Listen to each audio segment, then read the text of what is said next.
الفريق الأرجنتيني استطاع أن يفوز على منتخب النرويج أعزائي المشاهدين بهدفين مقابل لا شيء، وبذلك أيضا أصبح رصيده نقطتين للعراق، نقطتين لإسبانيا، نقطتين للأرجنتين. لذلك النتيجة هذه ممتازة. ليث ينفرد، ليث والهدف الثاني للعراق.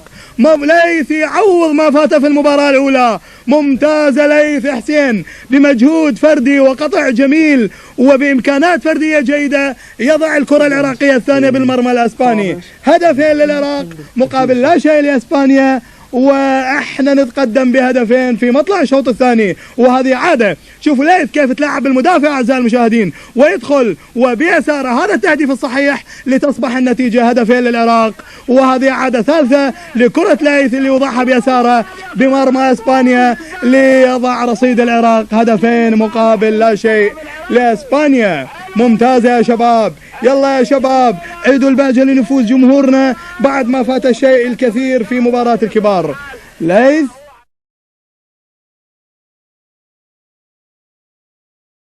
لعب لكنه جيد مع حسن العيبي إلى عياد، تقدم وفاول ضد الفريق الإيراني، فاول ضد الفريق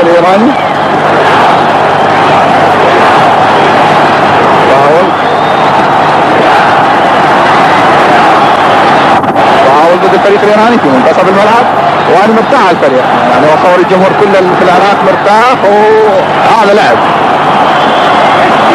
الفاول ضربة عالية مرة أستاذ، حسين السعيد يسجل الهدف الرابع، تحويلة من أيادي حسين سعيد، أنا مرتاح لهم، جول الرابع يسجله، انتهى الوقت، الهدف الرابع الفريق العراقي حسين سعيد يسجله،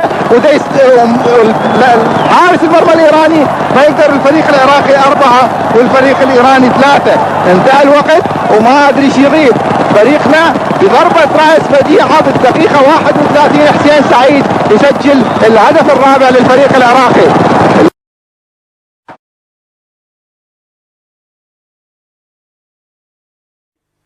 أحمد راضي يرفع كرة بالعرض للجهة الثانية إلى عدنان حمد، وتتهيأ الكرة إلى حسين سعيد، وحسين يلعب كرة وتضرب بالمدافع وتتحول إلى ضربة زاوية لصالح الفريق العراقي. الفريق العراقي هو اللي مركز من هجمات على مرمى قطر، أزيد هو اللي يصمد بالملعب لأنه هذا الوقت الإضافي مو سهل، نصف ساعة، وهاي الكرة اللي لعبت للجهة الثانية مقطوعة بالرأس وضربة من بعيد العداد، جول عدنان درجال،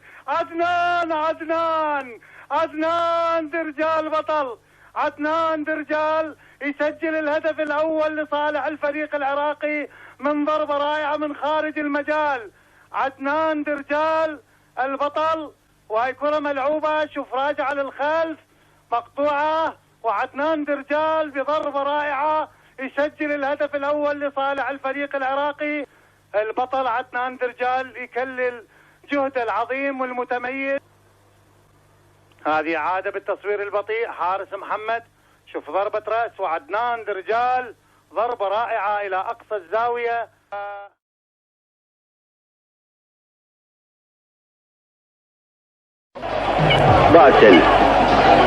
باسل مرة أخرى يرفع كرة الجهة الثانية، أحمد راضي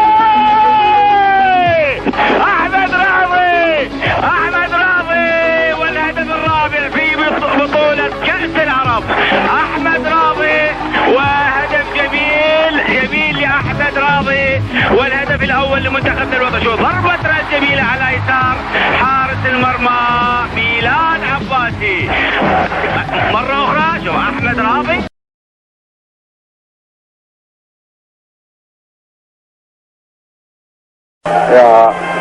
إلى خليل محمد علاوي، يضرب جول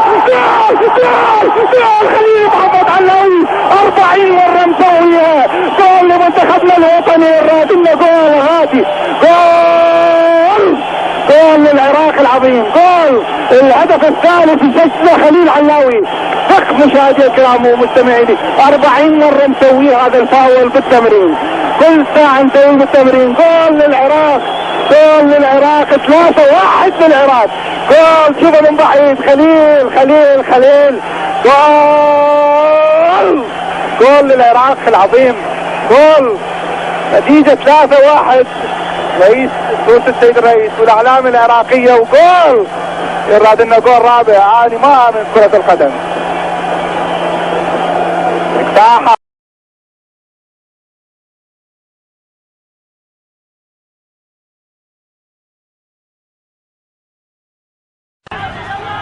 ضرب الأرض عاد صغير إلى هادي داخل وحاول يتخلص، ومناولة هادي بمنطقة الجزاء يقدر يعليها وعلاها فعلا. الله!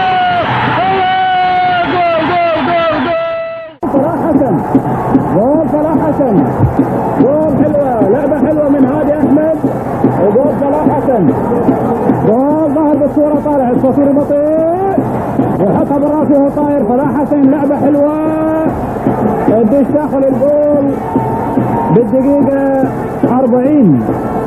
صلاح حسن المخرج طالع في الدائرة، صلاح حسن والجمهور العراقي يشجع، رافع الأعلام.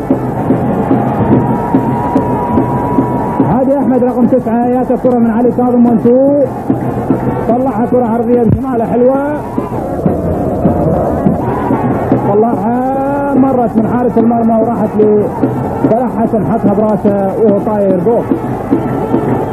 العراق 1 والنمسا لا شيء.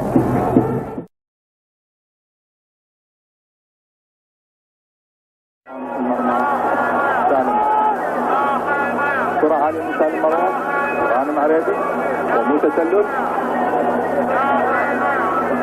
وحبيب جعفر الى حارس محمد في مركز قائد اليمين، قريب من محمد حبيب جواب، يراد واحد اسناد، ناطق اسناد اليه، يرجع الكرة الى ناطق الى باسل جورجيسي، قريب من باسل الى احمد راضي، باسل جورجيسي متسلل الهدف الثاني للمنتخب الوطني.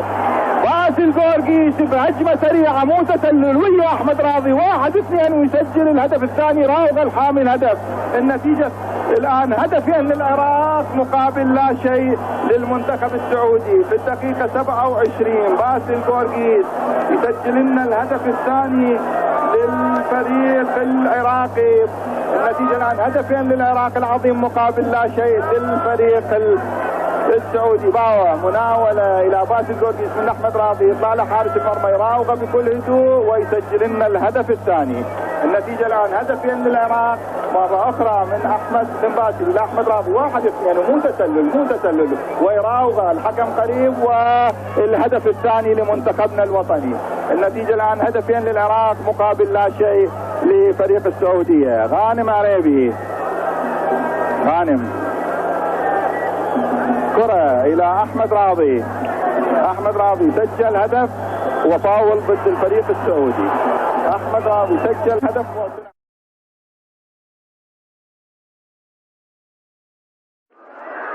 عدنان درجال. فريق العراقي يقدم مباراة جيدة اليوم، ممتازة. عدنان درجال متقدم، عدنان درجال هدف الفريق العراقي الاول. عدنان يتقدم ويضرب صاروخ من فوق منطقة الجزاء الى الزاوية البعيدة. شوف بالتصوير البطيء، شوف عدنان درجال الى الزاوية البعيدة وتروح. هدف جميل للفريق العراقي، ممتاز. عدنان درجال الهدف الاول للفريق العراقي يسجل عدنان درجال في الدقيقة 44 من الشوط الاول. عدنان درجال ممتازة يا بطل يا عدنان.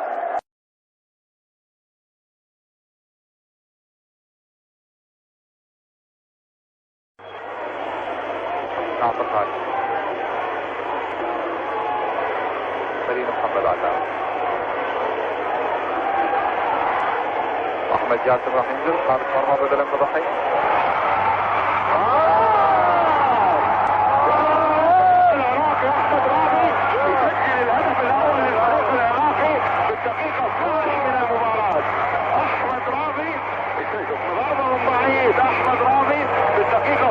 الدقيقة 57 يسجل الهدف الأول للفريق العراقي. النتيجة الآن 2-1 لبلجيكا. شوف أحمد راضي الزاوية البعيدة ويسجل الهدف الأول للفريق العراقي. الفريق العراقي ب10 لاعبين يسجل هدف. لو اكو 11 لاعب النتيجة تصير أحسن طبعا.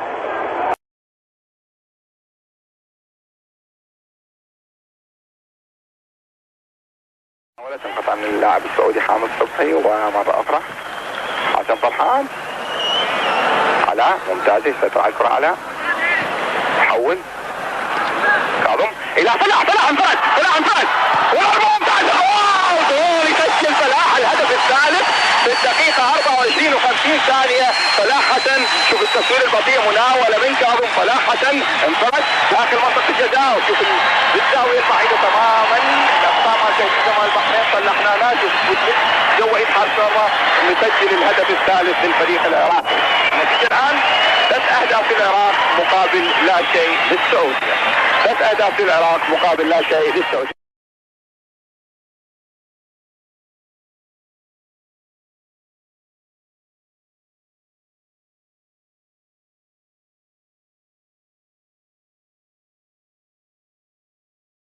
عماد رضا ومحاولة أيضا وحارس المرمى خروج خاطب الحارس المرمى.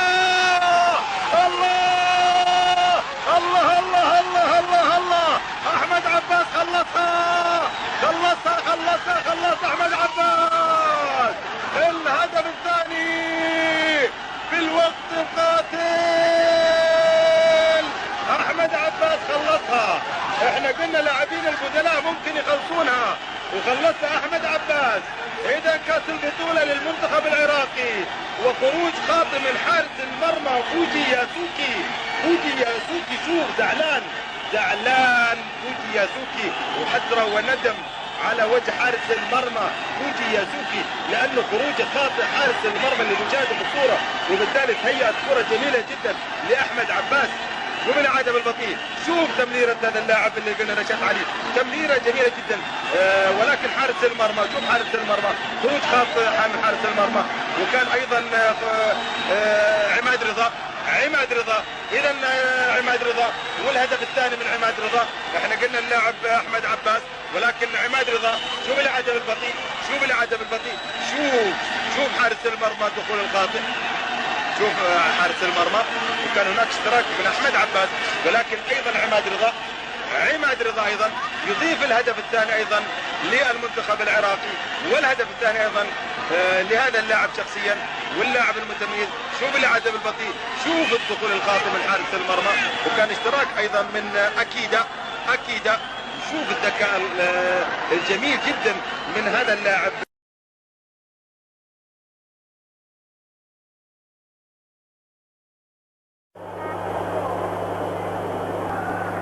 يرفع كرة عالية وإلى ليث حسين يقدر يضرب حبيب جعفر وجول